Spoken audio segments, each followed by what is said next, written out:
Hello students, this is Coach Kaiser. You're watching this video to learn about how large molecules are broken into smaller molecules and energy transformations.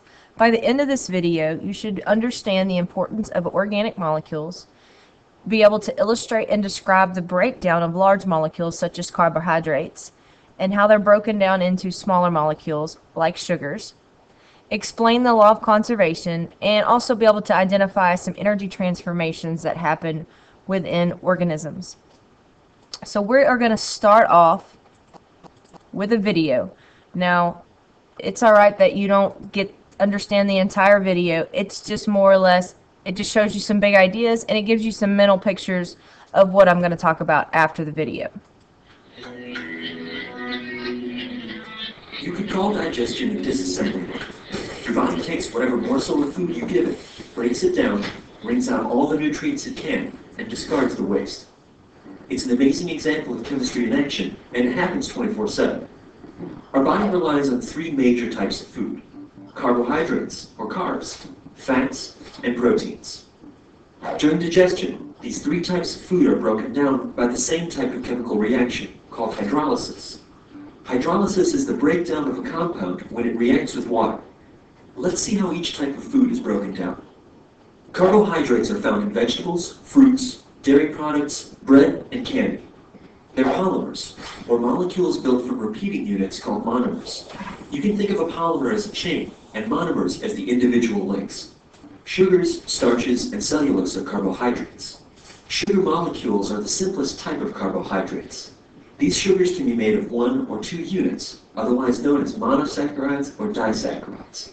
A common monosaccharide is glucose. It's a component of table sugar, starch, and cellulose, the main component of green plants. When we eat food that contains glucose, our body uses it to produce energy. Glucose is the only sugar used by brain cells.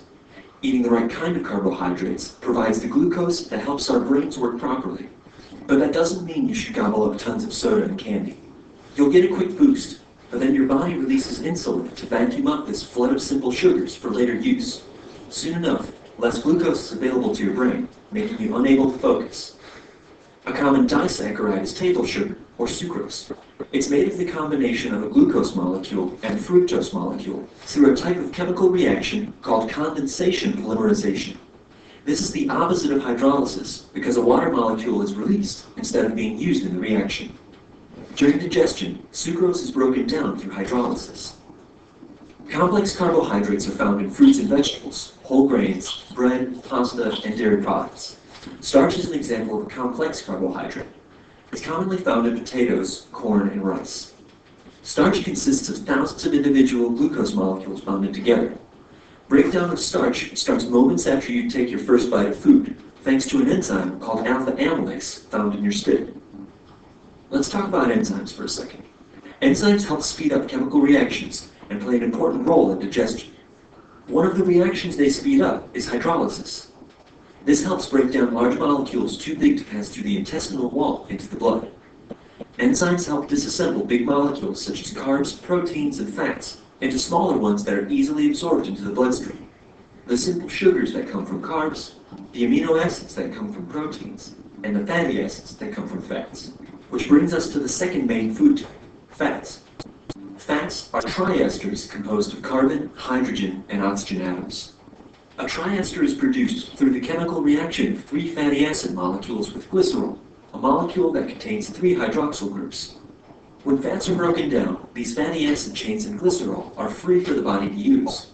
Fatty acids are essential to constructing cell membranes. Our body contains about 100 trillion cells, so you can see why fatty acids are so important. Fats are also a great source of energy. They produce twice as much gram for gram as carbohydrates or proteins. The third food group consists of proteins. Proteins come from animal sources, such as chicken, fish, and dairy, and from plant sources such as grains, seeds, nuts, and vegetables. Proteins are made of repeating units called amino acids, which are held together by peptide bonds. During digestion, proteins are broken down into amino acids through hydrolysis. The amino acids dissolve in our blood and are carried to tissues and organs. There, the amino acids are either used as a source of energy or are assembled into proteins through condensation polymerization. These newly made proteins are used to make hormones, bones, muscle, skin, and blood. The digestive system is elegantly simple, yet mind-boggling in its speed, efficiency, and complexity. Best of all, after you swallow your food, this amazing disassembly line is totally involuntary, and all the chemical reactions involved in digestion are variations of the same type of reaction, hydrolysis. So the next time you eat, think about how the breakdown of food is so elegantly simple, no matter what type of food you're eating. Alright, now don't worry, you're not going to have to know all of that information, but it should give you some mental models as I talk through and give you the big ideas of what you do need to know. So, first of all, organic compounds are important. Humans must eat in order to get nutrients or energy. So, most of the things that people eat can be categorized as organic, such as carbohydrates, proteins, and lipids, which you've previously learned about. These are important because they're the source of energy, they're the structure and the function of our cells and our tissue and our organs, and they're also a source of energy storage. So, humans take in these compounds and then they break them apart and they rebuild new compounds that they use to make cells or what other materials that the body needs. So, I picture a large molecule like a train. So we're going to say this large train with these several boxcars is a carbohydrate. So, during digestion, bonds are broken in these compounds. So, chemical digestion, these bonds right here are broken, and then we are ended up with these single sugars, which are smaller than the original large compound. Complex carbohydrates can also be called starches. So this is what it looks like, and it shows you that it's made of this shape right here is telling you carbon and hydrogen and oxygen.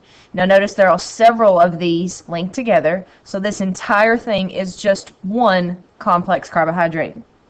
During chemical digestion, these bonds between are broken into what is called a sugar, which is a single unit right here. So this entire carbohydrate could be broken down into 1, 2, 3, 4, 5 different sugar molecules or glucose molecules. When these bonds right here are broken in between, it's called heat or thermal energy that is released. So when a bond is broken, heat energy is released. So why does your body break down these large carbohydrates? It's so that it can be absorbed into the bloodstream. This large carbohydrate is too big to fit into the bloodstream. So your small intestine cannot absorb it. So it needs to be broken down into these smaller glucose or sugar units so that it can be absorbed and then used for building materials by your body. So I want you to use this picture on your notes. And we're going to label this diagram to kind of show what's happening with large molecules being broken into smaller molecules. So I'm going to talk you through this video, and it's real quick. Alright, so what you have at the beginning is just a carbohydrate, or complex carbohydrate, or a starch. So notice how these are connected. That's just different elements bonded together to make this huge, big old long compound. So enzymes, maybe hydrochloric acid, pepsin. For carbohydrates, it's amylase, starts in the mouth, and they are going to break apart these bonds. So, in the mouth, we have carbohydrate being broken down, and now they are smaller. They're still bigger. They're still kind of big, but they're not as big as they were before. So, carbohydrates are so large, they're not only digested in the mouth, but they're also digested in the stomach and in the small intestine. So they continue to use digestive enzymes to break down into they are in a small single units, which are called glucose, which is brain food. Alright, the law of conservation, it can be used for energy, matter, or mass. It basically says that it cannot be created or destroyed, but it can be rearranged. So what this is saying is that hydrogen atoms and carbon atoms and oxygen atoms that existed when dinosaurs were on the earth, those same hydrogen and oxygen atoms exist today. So they're no longer part of a dinosaur. They might be in the computer screen that you're looking at, in the air that you're breathing. They might even be part of your skin cell. So they used to be here, they're still here, but they're just rearranged. So organisms must eat to obtain energy or matter. So they eat this, they take it in, they break it down, they chemically put it back together the way that they need it. So basically it's recycled old dinosaur parts is what makes you up.